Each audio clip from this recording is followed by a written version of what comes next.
кыйынчылыкка багынбай, кыялына умтулган бакыт. Колдорунун 5 манжасы жок болсо да, ден соолугу чың спортчулар арасында греплинг боюнча дүйнө чемпиону болгусу келген Бакыт Сапарбеков спорттук жолу тууралуу кыскача төмөнкүчө баяндайт. Ошол каргашалуу окуя 3 жашымда болгон. Кыш мезгили эле. Бакта сейилдеп жүрүп уктап калыптырмын. Өзүмө келсем ооруканада экенмин. Абдан кыйналгам. Моралдык да, физикалык да жактан. Жашоодо баарын башынан үйрөнүүгө туура келген. Тамактануу, жазуу жана башкаларды. 7 жашка чыкканда тең туштарымдан калышпай мектепке бардым. Сабактардан географияны өзгөчө жакшы көрөм. Мамлекеттер тууралуу окуп билген сайын ошол өлкөлөргө баргым келет. Буюрса, бул кыялымды спорт аркылуу ишке ашырмакчымын. Анткени спортчуларда чет өлкөлөргө чыгуу мүмкүнчүлүгү көп болот. Спорт менен 6 классымдан тарта досмун.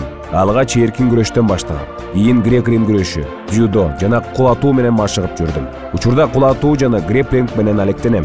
Греплинг боюнча 2 жылдан бери Кенжебек Чекиров агайымдын кол алдында машыгып келем. Ага биринчи жолу келгенимде эмне себептен греплингти тандадым деген темада дил баян жаздырган эсимде. Дил баянда болгонум болгондой жазып, бардык ден соолугу чың балдардай болуп, греплинг менен машыккым келерин. Кыялым келечекте дүйнө чемпиону болуу экенин түшүндүргөм.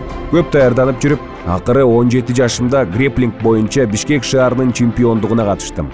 Бакыт Сапарбековдун баяны бул кандай гана кыйынчылык болбосун, ага моюн сунуп багынып калбастан, кыялга карай умтулуунун жаркын мисалы эмеспи?